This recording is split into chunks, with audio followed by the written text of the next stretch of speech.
All right, you guys, so I've had some questions about doing not just the tiger wrap. As you can see, we have a finished tiger wrap here that's getting ready, a guide to go on top.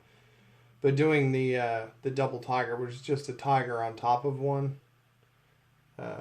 So anyway, I've had questions about it. And to start it off, you do a tiger wrap. Get your tiger wrap down, know where you're going to be setting your guides.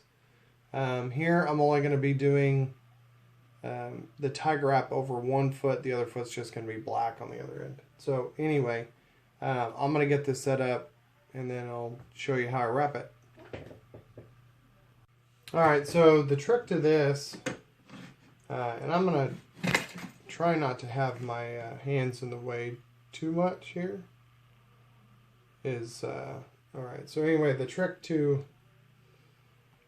selecting your color. So I used a 3-color base for the bottom tiger wrap. I'm going to use a 2-color base for the double. I'm going to pick the brightest color that's in my wrap. So this one is metallic purple, white, and black. So I'm going to start with black, because it's pretty much always black is pretty much always our default color that we're going to use. Get this wrap started here real quick.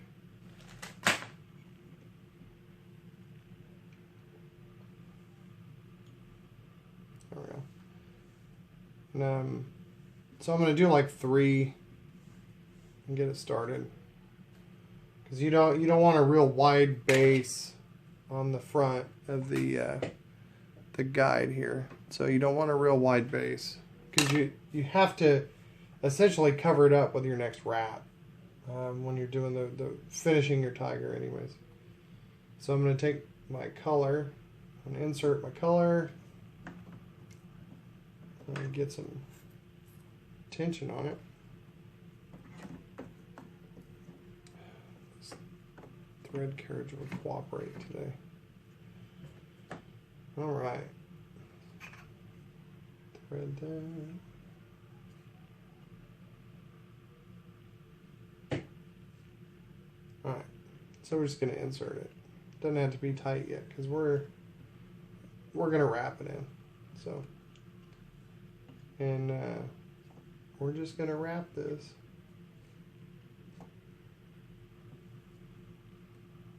Make sure your wraps are really tight. We don't want anything coming loose during when we're burnishing. So just make sure everything is lining up the way it's supposed to be. So you can go ahead and trim your tags here, which is what I'm going to do.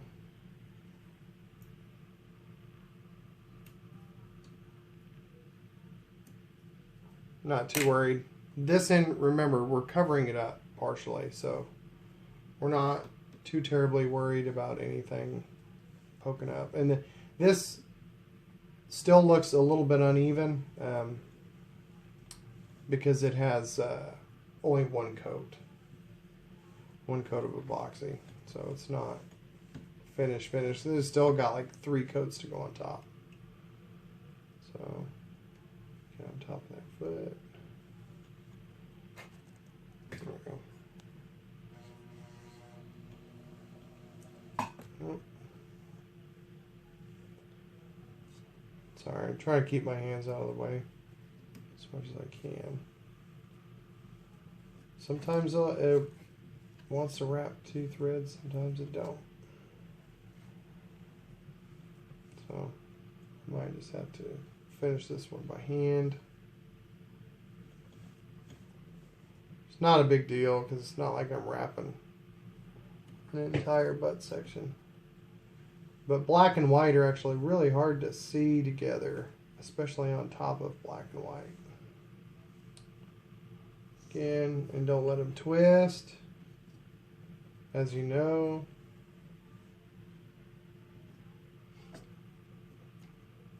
Make sure I got my tension.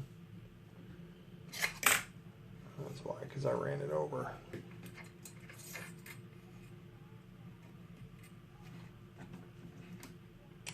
tension.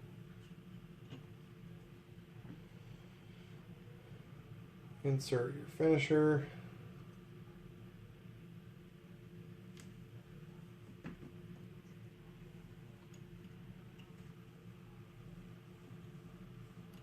We're just going to wrap this one all the way down.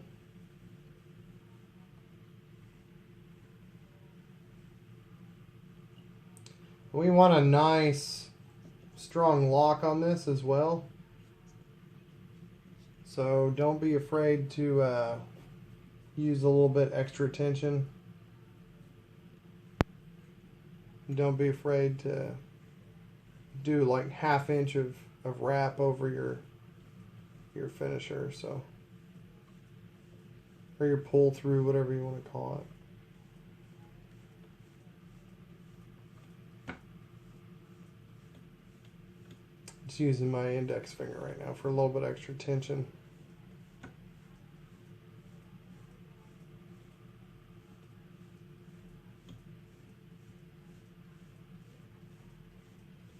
So, because we're going to be burnishing this so hard, you don't have to go real high up the guide foot, which I'm probably good on that one.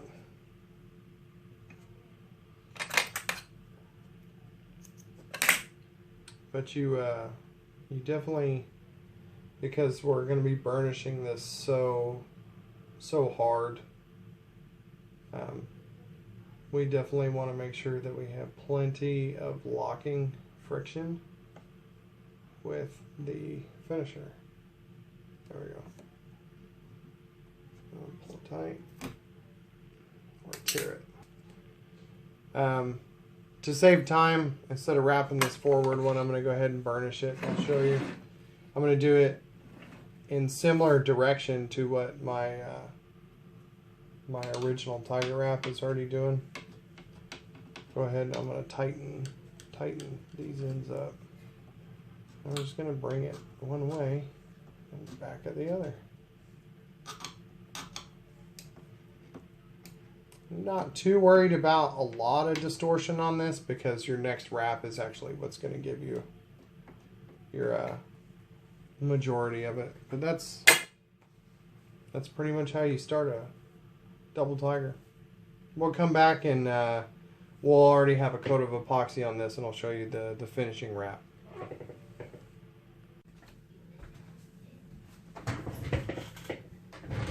Alright, now that we have the base wrap down, we're going to go ahead and do our finished wrap over the top. And to do that, we're going to use 2-color. I'm going to use my primary color and then a thread that's a sacrificial thread. You want to do this on epoxy that is not green. You want something that's relatively hard. I do at least 24 hours before I put any thread on top. It just makes everything easier. And with this, I'm going to go ahead and wrap down because we wrapped up. This isn't any kind of structural wrap right now. This is pretty much aesthetic. So wrapping down, we're not worried about a ramp or anything like that either. So it's going to be pretty easy. So we're going to go ahead and set up our primary color, which is going to be the 3rd color of our color base. So I'm going to use purple.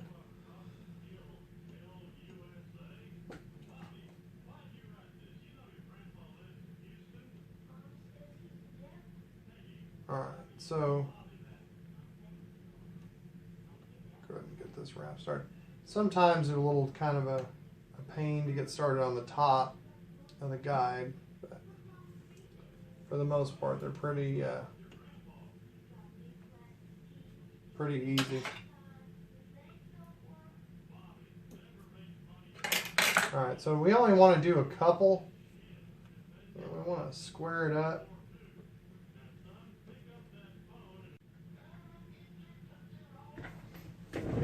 Alright, so wasn't paying attention to the camera. Anyway, we've wrapped down, we got a lockout, we got our thread pick, and we're going to go ahead and pull our sacrificial thread out. Sorry, I'm blocking the camera there. We're going to go ahead and pull our sacrificial thread out. Let me take the band off there.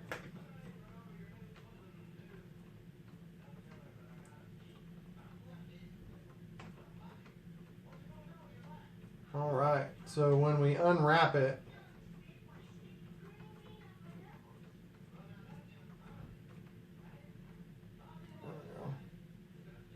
we're going to get a double tiger, and it is basically going to look like what is underneath, and you throw your epoxy on that and you're finished. And that's how you do a double tiger. Alright, so here's your final product. I want to thank you for watching the video, and don't forget to like, share, and subscribe.